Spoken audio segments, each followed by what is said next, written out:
بسم الله الرحمن الرحيم، والصلاة والسلام على سيدنا محمد وعلى آله وأصحابه أجمعين. ازيكم حبايبي؟ عاملين ايه؟ يا رب دايما بخير.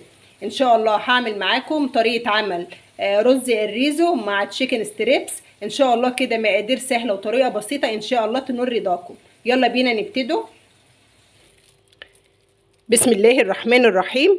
انا معايا هنا نص كيلو فراخ مغسول كويس قوي ومتقطع اصابع كده سميكه عن البانيه. طبعا بتنشفيها كويس قوي، ما بتخليش فيها ميه. معايا هنا التوابل: توم باودر، بصل باودر، بابريكا، ملح، بهار فراخ، فلفل اسود مكعب، كركم، حبهان، زعتر. من كل حاجه كده معلقه. معايا هنا الصلصه. انا معايا هنا صلصه، لو انت عايزه تستبدلي بدال الصلصه كاتشب استبدلي. انا معايا هنا صلصه عشان ما عنديش كاتشب. وكمان معايا هنا معلقه سكر عشان تديني طعم الكاتشب. دي بالنسبه لتتبيله الفراخ. يلا الاول علشان ما انتهوش كده من بعض نتبله الفراخ. بسم الله الرحمن الرحيم. هنقلبه التوابل كده كلها مع بعضيها. التوابل دي انا مش هضيفها كلها على الفراخ. بسم الله ما شاء الله على ريحة التوابل وجمالها. بعد ما قلبنا التوابل كده رايحه اجيب الطبق بتاعي، هنزل فيه بالفراخ. هنزل بقى على الفراخ بمعلقتين من التوابل دي، لان التوابل دي مش هضيفها كلها على الفراخ. بالشكل ده. هنزل كمان برشة السكر علشان تديني طعم الكاتشب. هنزل كمان بمعلقتين الصلصة دول. لازم الفراخ تكون مصفية كويس قوي علشان لما تتبليها التتبيلة تلزق فيها بالشكل ده. بسم الله ما شاء الله على ريحتها. لو انت بقى مستعجلة غطيها كده وسيبيها نص ساعة ساعة. لو انت بقى عندك وقت امسكيها تبليها وغطيها ودخليها التلاجة ساعتين 3 4 زي ما تحبي، بس كل ما تقعد في التتبيلة بيكون احسن. حبايبي بعد ما تبلناها بالشكل ده راح اغطيها بقى كده بالاسترتش. حبايبي بعد ما تبلنا الفراخ وغطيناها بالاسترتش بالشكل ده، يلا بينا بقى نركنوها على جنب ونكملوا بقيه التتبيله بتاعتنا مع بعض. حبايبي انا معايا اول تتبيله. معايا لاول تتبيله التتبيله السائله دي معايا هنا كوبايه دقيق.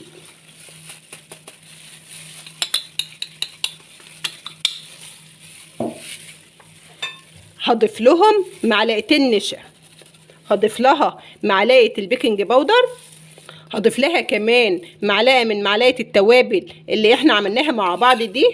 بعد ما نزلت عليهم بمعلقه التوابل بالشكل ده رايحه اقلب.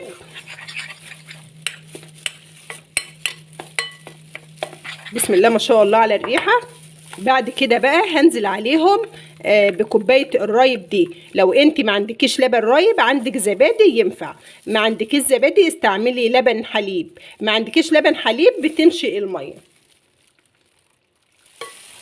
طبعا بتنزلي كده واحده واحده لحد ما توصلي للطول اللي انت عاوزاه. بتني تضيفي لبن رايب او زبادي لحد الخليط ما يديكي قوام زي قوام البانكيك كده بالشكل ده، او مشابه لقوام البانكيك كده اهو. بعد كده بقى يلا نعمله الكفر الاخير. معايا هنا طبق هضيف فيه كوبايه ونص دقيق. طبعا انت بتضيفي الدقيق على حسب الكميه اللي عندك. انا عندي نص كيلو ضايفه للكفر الاخير كوبايه ونص. هضيف لهم كمان نص كوبايه نشا.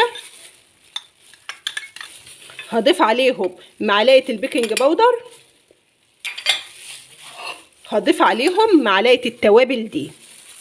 يبقى احنا عملنا كده التوابل بتاعتنا مره واحده قسمناها على الثلاثه، على الفراخ وعلى الكفر السائل الاولاني ده وعلى الكفر التاني. حبايبي بعد ما جبنا الفراخ من التلاجة بالشكل ده تبداي بقى تاخدي القطعه بالشكل ده تنزلي بيها في الخليط ده كده، وتنزلي بيها بقى كده في الكفر الاخير ده.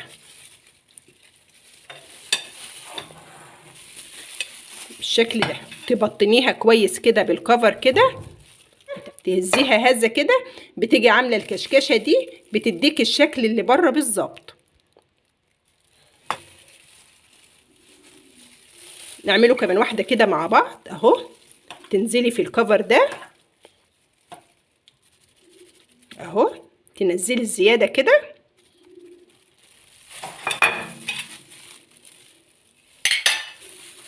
بعد كده تنزلي في الكفر بقى الاخير ده كده اهو، تهزيها هزه كده، تديكي الايه الكرمشه دي اهو. اهو ادي الفراخ الاستريبس، ولا اجمل ولا احسن من كده بقى. احلى تشيكن ستريبس ممكن تعمليه في بيتك وتاكليه، انضف واحسن واضمن 1000 مره من ما بتشتريه من بره اهو. تبداي تضيفي له الكفر الاخير كده، تهزيها هزه خفيفه كده اهو. شايفين؟ بسم الله ما شاء الله اهو.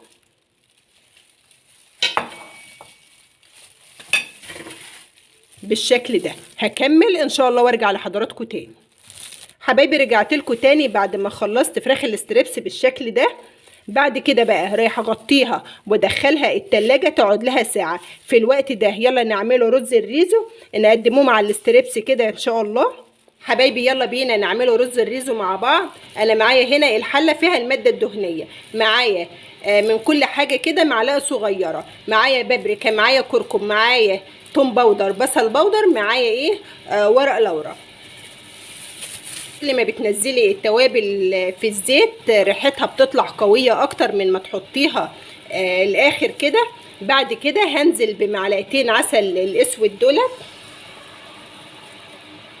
بعد ما نزلت بالتوابل وحمصتها في الماده الدهنيه، نزلت كمان بمعلقتين العسل الاسود دول، بيدوا طعم في منتهى الروعه.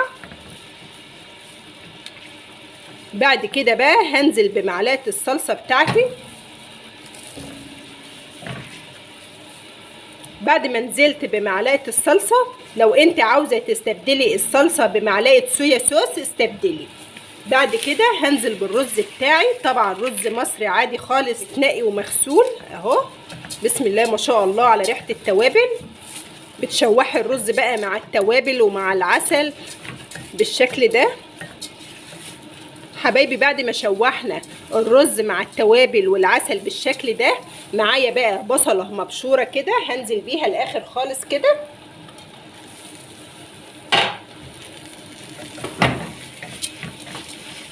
حبايبي بعد ما شوحنا الرز بالبصل بالتوابل بالعسل بالشكل ده، بسم الله ما شاء الله على ريحته، رايحه اضيف له الميه بتاعته اهو. بعد كده بقى رايحه اضيف له رشه ملح، ورايحه اضيف له مكعب. حبايبي بعد الرز ما اخد غلوه كده، رايحه اهدي عليه وهسيبه يستوي، ويلا بينا مع بعض بقى نحمره الاستريبس. حبايبي رجعت لكم تاني بعد ما خرجنا الاستريبس ده من التلاجة، يلا بينا نحمروه. حبايبي جينا هنا على البوتاجاز، معاكي الصينيه او القلايه اللي رايحه تحمري فيها. لازم تكوني حاطه الزيت على النار، والزيت يكون سخن جدا، سواء للبانيه او للاستريبس، علشان خاطر لما تنزلي بالاستريبس او تنزلي بالبانيه الكفر ما يفكش منك. بسم الله الرحمن الرحيم. شايفين؟ بسم الله الرحمن الرحيم اهو.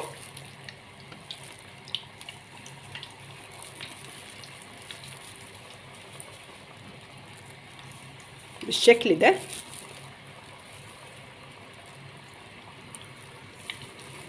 حبايبي شايفين بياخد وقته في السوى، ولونه ما بيحمرش او بيتلهف على طول، علشان احنا ضايفين على الخليط نشا. لما بتضيفي على الكفر بتاعه او على الخلطه السائله دي نشا، النشا ما بيخليهوش يحمر بسرعه وياخد وقته كده في السوى، وكمان غير كده بيطلعه مقرمش وجميل. فدي من فوائد النشا، يعني يخليه ياخد وقته في السوى، ما يتلهفش منك بسرعه. غير كده كمان بيطلعوا مقرمش كده وجميل. بعد ما نطلعه اول قلايه كده، بتسيبي الزيت يسخن تاني، علشان خاطر بتبقى البانيه او الاستريبس اخد حرارته فبيبرد شويه، فبتسيبيه يسخن تاني علشان لما تنزلي تاني مره الكفر بتاعه يتن ماسك بالشكل ده. شايفين بسم الله ما شاء الله قد ايه مقرمش وجميل. نبداوا بقى نخرجوه كده، اخد وقت وزياده. بسم الله، شايفين الجمال اهو. بسم الله بسم الله ما شاء الله.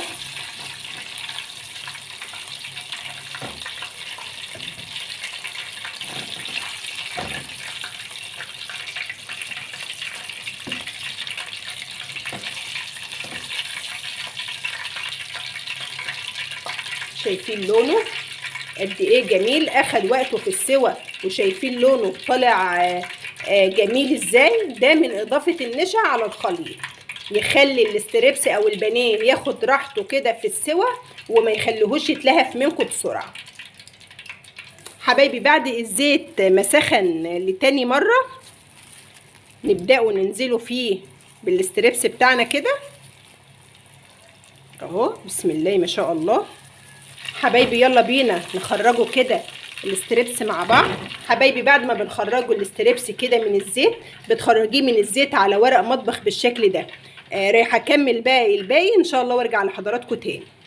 حبايبي رجعت لكم تاني بعد ما عملنا مع بعض رز الريزو وتشيكن ستريبس بالشكل الجميل ده. بسم الله ما شاء الله، شكل وطعم وريحه الف هنا وشفا. يا رب طريقه النهارده تعجب حضراتكم، وان عجبكم الفيديو لايك وشير، ويسعدني اشتراككم في القناه. والسلام عليكم ورحمه الله وبركاته.